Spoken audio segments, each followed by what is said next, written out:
2002 की है।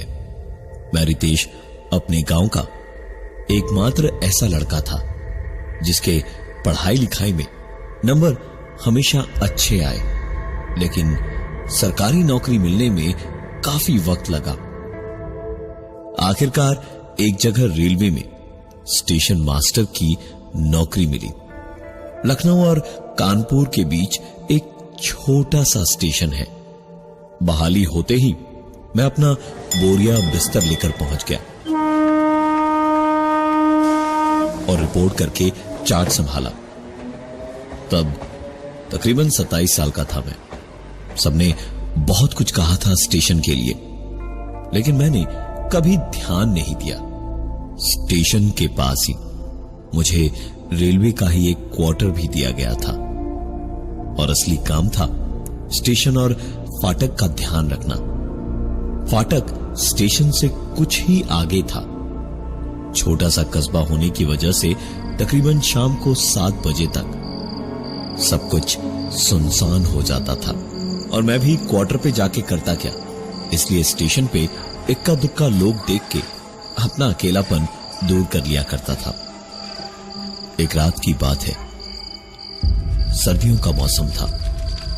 मैं आग जलाए हाथ तापता हुआ किनारे पर बैठा था। एक आखिरी ट्रेन आनी थी रात की। उसे हरी झंडी दिखाकर मुझे वापस चले जाना था, लेकिन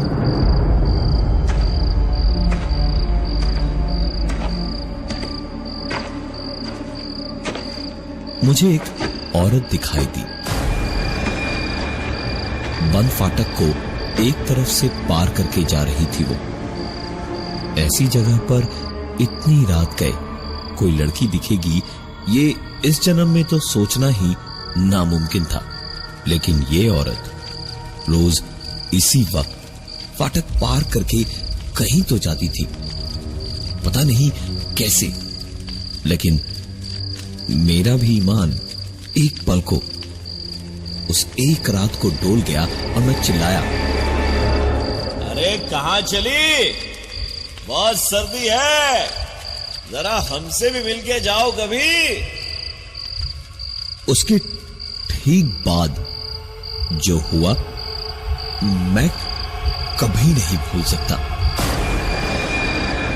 अंधेरे में कुछ समझ आया तो बस इतना कि वो रुकी, मेरी ओर पलटी और एक गिट्टियों में पड़ा हुआ पत्थर किसी गोली की तरह आकर मेरे सर पे लगा और मैं वहीं तुरंत बेहोश हो गया। फाटक पर ड्यूटी कर रहे राम कृपाल ने संभाल लिया उस रात मुझे, वरना नौकरी तो जाती ही। आखिरी ट्रेन जिसके लिए रुका हुआ था उसका भी एक्सीडेंट हो जाता। सवेरे आंख खुली तो अच्छा खासा दर्द तो सर में था ही, साथ में सर पे पट्टियां भी बंधी थी और दिमाग में गुस्सा जो भरा था वो अलग। बस रात होने का ही इंतजार था मुझे। बस रात हुई और मैं चुपचाप उस औरत के आने की राह देखने लगा। काफी देर तक एक ही जगह खड़े खड़े मेरा गुस्सा और बढ़ गया था। मच्छरों और कीड़ों ने मुझे परेशान कर रखा था, पर आखिरकार वो औरत मुझे दिखाई दी। मैं भी चिल्लाकर उसके पीछे दौड़ा। अरे रोक! पत्थर मार के सोचा छोड़ दूंगा। पत्थर मार के गई थी ना कल, आज तेरी खैर नहीं, आज तुझे छोड़ूंगा नहीं मैं। और मैं उसके पीछे दौड़ा। आज वो रुकी नहीं, रेल की पटरी पे ही दौड़ पड़ी। कुछ भी कहो लेकिन उसमें दम तो था। इतनी रात को रोज आती थी यहां, अंधेरे में कदमों की आहट के सहारे। मैं भी उसके पीछे पीछे भागा। आवाज से इतना तो समझ आ रहा था कि वो मुझसे कहीं तेज भाग रही थी। अपनी जान और इज्जत बचाने के लिए इंसान में ताकत आ ही जाती है। मैं पीछे पीछे भागते हुए अचानक से अंधेरे में लड़खड़ाया और बुरी तरह मुंह के बल गिर पड़ा। मैंने उठने की कोशिश की तो मेरी चीख निकल गई। बिल्कुल घुटने के बल गिरा था मैं। चेहरे पर भी गहरे घाव हो गए थे और सामने से ट्रेन आ रही थी। ये देखकर मैं उस पटरी से न उठ पा रहा था और न चीख कर राम कृपाल को बुला पा रहा था। अपना पूरा वजन ही सबसे बड़ा बोझ लग रहा था मुझे, जब अचानक पता नहीं जान बचाने की हिम्मत कहां से मुझ में आई, मेरी सांसें रोक पाए। इससे पहले ही मैंने खुद ही को घसीटा और पटरी के किनारे रेंग कर जब गया तब तक वो ट्रेन निकल रही थी।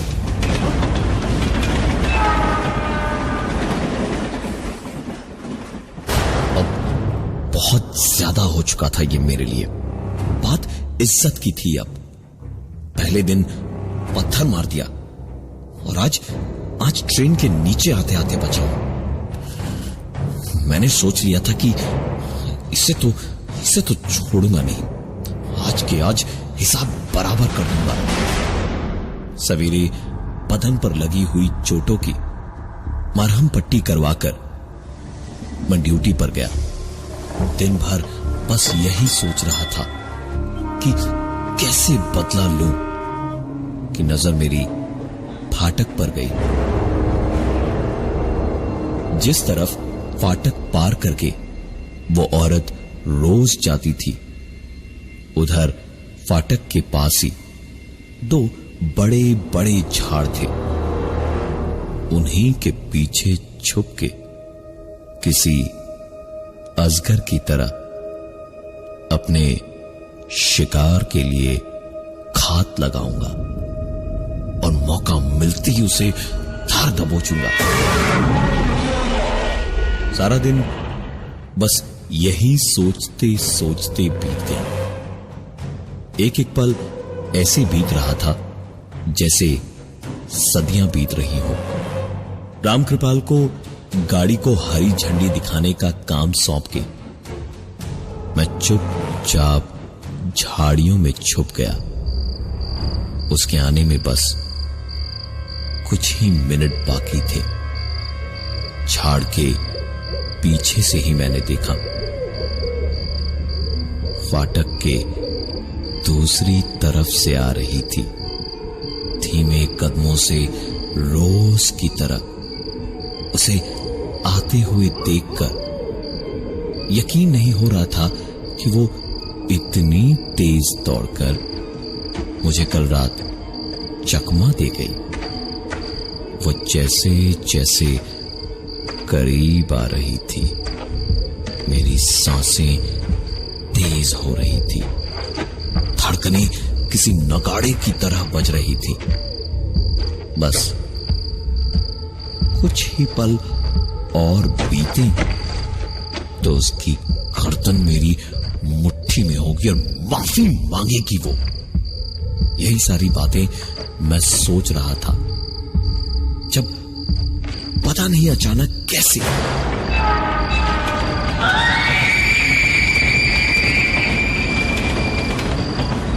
मेरी आंखों के सामने उसके ऊपर से उसे कुचलते हुए ट्रेन गुजरती जा रही थी। उस गुजरती ट्रेन की आवाज के साथ साथ उसके लिए मेरे दिल में सारी नफरत, सारा गुस्सा जैसे एक पल को मिट गया। शायद इंसानियत हावी हो गई मुझ पे। बुरा लगा मुझे, हमदर्दी सी लगी एक पल को उसके घर वालों के लिए। मैं कुछ भी करता लेकिन उसे जान से नहीं मार पाता। ट्रेन गुजरी और मैं भी झाड़ के पीछे से निकलने को हुआ तो मेरे कदम अपने आप रुक गए। वो अभी भी जिंदा थी। फाटक के इस पार अभी भी आ रही थी। पर सवाल सिर्फ एक था, जो भी मैंने देखा उसके बावजूद कैसे? मेरा गुस्सा, नफरत उसे जिंदा देख के सब जैसे मर के जी उठे थे। मैं झाड़ से निकल के उसके पास 2 ही कदम में पहुंच गया और दांत पीसते हुए मैंने कहा, क्या समझ रही थी? छोड़ दूंगा तुझे, अब तेरी खैर नहीं।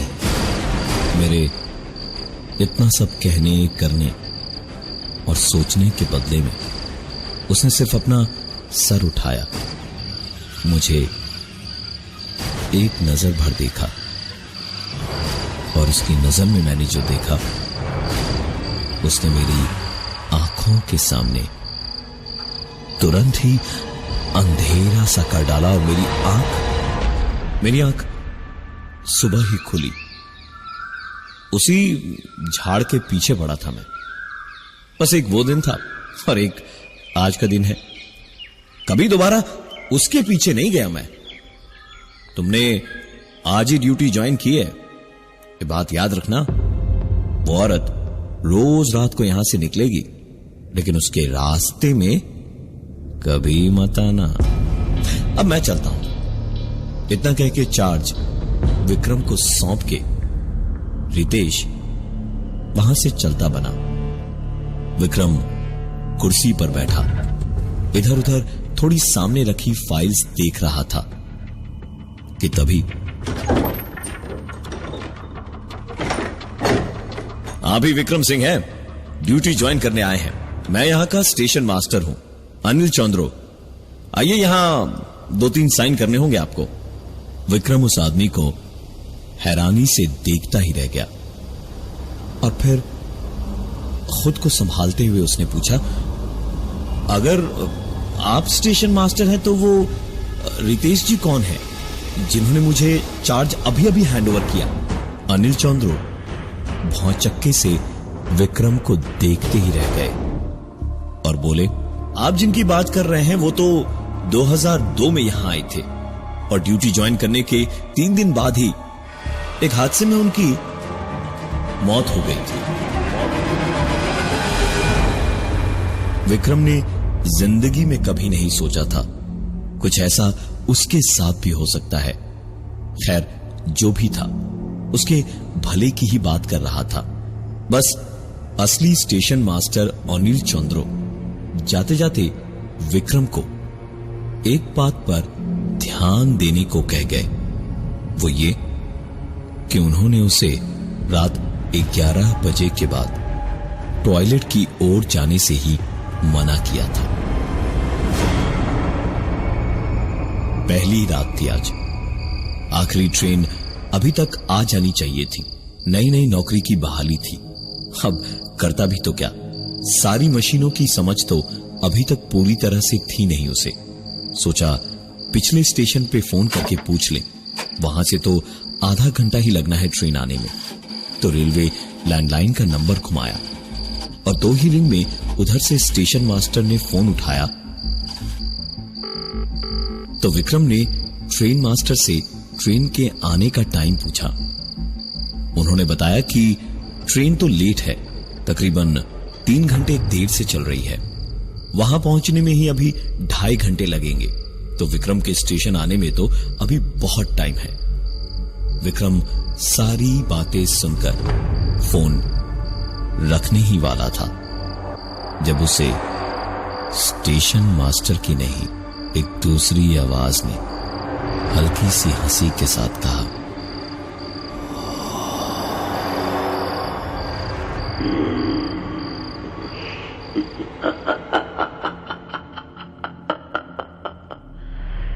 तुम्हारा स्वागत है स्टेशन मास्टर।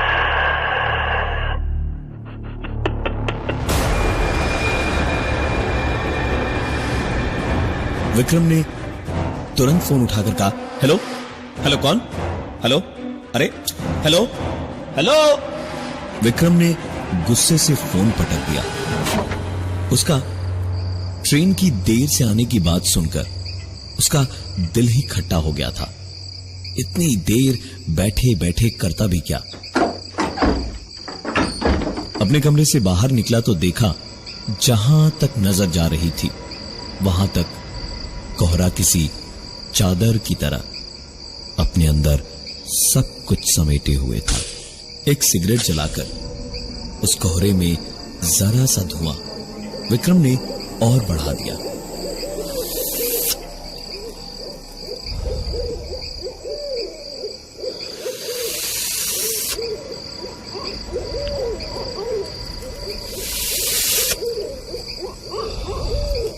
विक्रम बाहर अपनी सिगरेट के कश खींच ही रहा था जब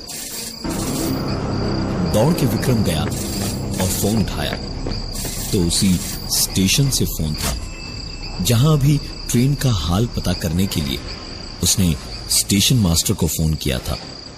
इस बार जब फोन वहां से आया तो स्टेशन मास्टर ने कहा, अरे बाबू साहब, तुरंत फाटक के पास चले जाइए, ट्रेन पहुंचती होगी 5 से 10 मिनट में आपके वहां। विक्रम कुछ पूछ भी पाता इससे पहले ही उधर से स्टेशन मास्टर ने फोन रख दिया था।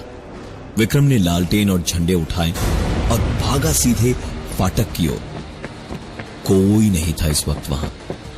गार्ड को दिल ही दिल में गालियां देता हुआ विक्रम वहीं ठंड में खड़ा ठिठुरता रहा।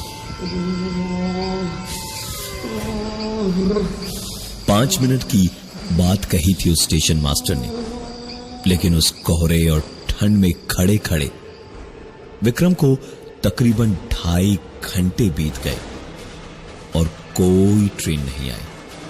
विक्रम को इतनी देर से जो गुस्सा धीमे धीमे आ रहा था वो अब बहुत ज्यादा भर गया था। झंडा पटक के वापस अपने केबिन की ओर गया और फोन मिलाया। स्टेशन मास्टर के फोन उठाते ही चिल्ला पड़ा विक्रम बुरी तरह से। ये क्या आपको मजाक लग रहा है क्या, यहाँ इस ठंड में मेरा इस तरह से ड्यूटी करना? 2.5 घंटे से खड़ा हूं, लेकिन ट्रेन तो क्या उसकी हवा तक नहीं लगी मुझे। विक्रम की बात खत्म हुई तो उधर से स्टेशन मास्टर का जवाब आया, आप बेफिजूल इतना चिल्ला क्यों रहे हैं? सीनियर हूं आपका, और ट्रेन का तो मैंने आपको बताया ही था कि करीबन 3 घंटे लेट है, तो आप गए ही क्यों फाटक पे? विक्रम 2 पल को तो कुछ बोल ही नहीं पाया और ठीक उसी वक्त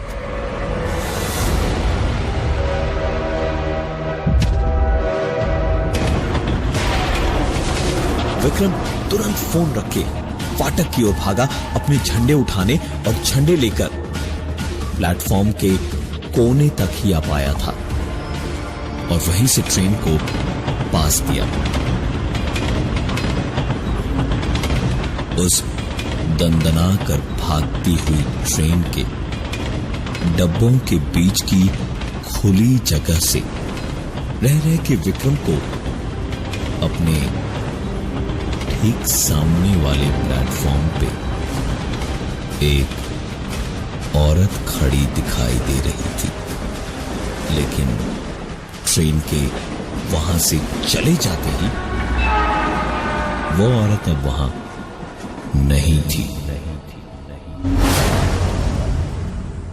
विक्रम तुरंत फुट ओवर ब्रिज की ओर दौड़ा कि दूसरे प्लेटफॉर्म पर जाकर देखेगा, लेकिन उसके कदमों के साथ ही साथ विक्रम को एक जोड़ी दूसरे पैरों की भी आवाजें आने लगी।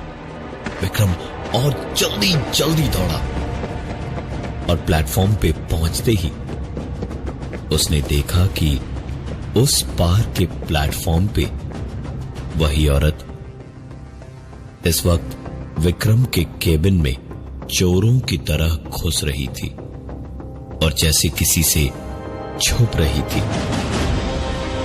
विक्रम ने घड़ी देखी उस वक्त 12:15 बज रहे थे।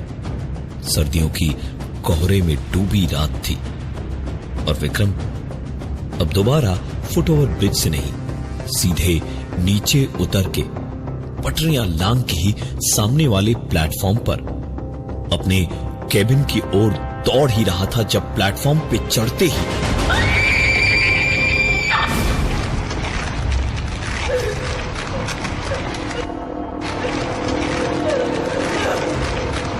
वो औरत जमीन पर ऐसे घिसती हुई चली जा रही थी जैसे कोई उसे घसीट कर ले जा रहा था। विक्रम को यह देख के किसी लोहे की ईंट की तरह खुद को भारी होता महसूस हो रहा था।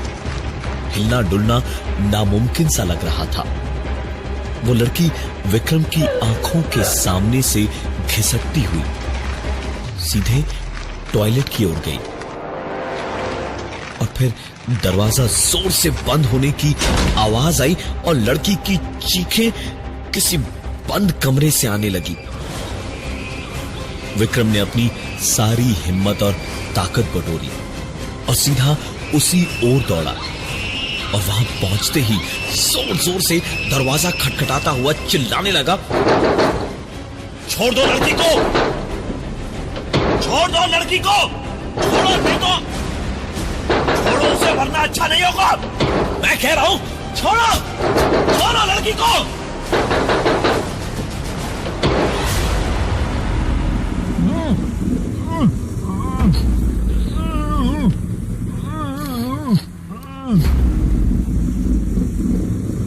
विक्रम की बात पूरी हो उससे पहले ही उसे दीवार पर किसी ने जैसे गर्दन से पकड़ के चिपका दिया। विक्रम की आवाज उसके गले में ही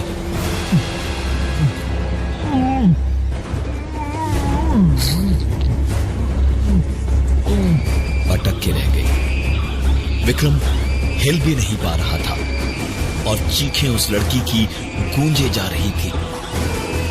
अंदर हैवानियत का कैसा अजीब खेल चल रहा था कि उस लड़की के सिवाय कोई दिखाई ही नहीं दिया, लेकिन फिर भी वो इस कदर चीख रही थी जिससे पत्थर भी पिघल जाता। अचानक तभी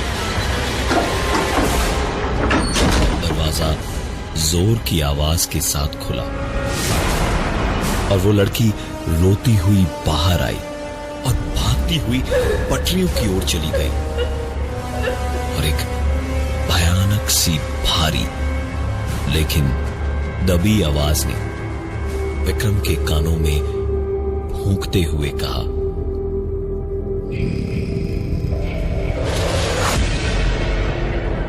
आइंदा बीच में मत आना, वरना जान से मार दूंगा स्टेशन मास्टर।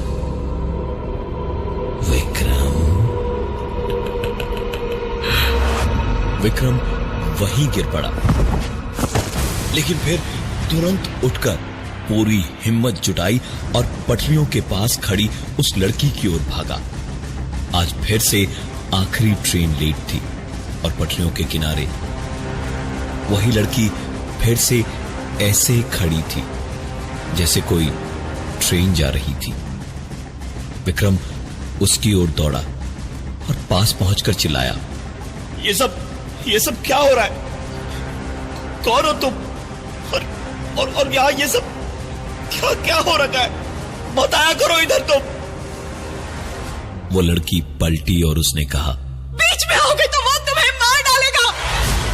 विक्रम कुछ करता इससे पहले ही उस लड़की को पैरों से पकड़ के किसी लाश की तरह घसीटता हुआ फिर कुछ अनदेखा उसी टॉयलेट तक ले गया और फिर वही सब शुरू हुआ।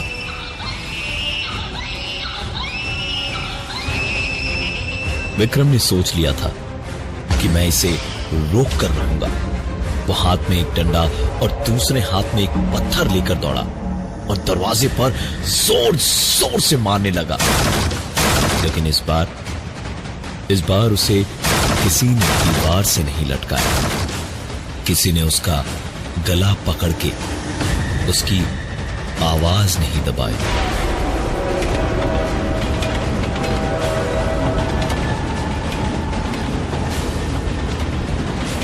जो विक्रम को ही मारते मारते प्लेटफॉर्म के आखिर तक ले गया।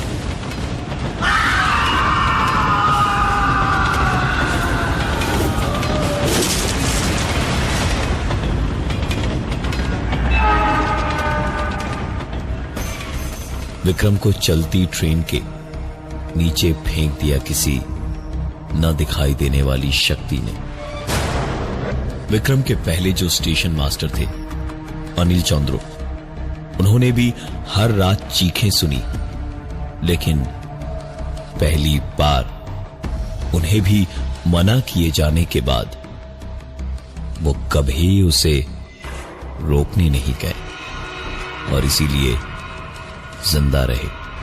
ये वही टॉयलेट था जहां गांव की इस लड़की को घसीटकर रितेश ने हैवानियत का खेल खेला था और इसी लड़की ने रितेश को आखिरी ट्रेन के नीचे फेंककर रितेश की मौत से अपना बदला तो पूरा किया, पर उसे क्या पता था कि इसके बाद वो जहां कहीं भी होगी उसे घसीटकर रोज रितेश की आत्मा यहीं ले आएगी। विक्रम की मौत के बाद अगले स्टेशन मास्टर की वहां बहाली हो चुकी है।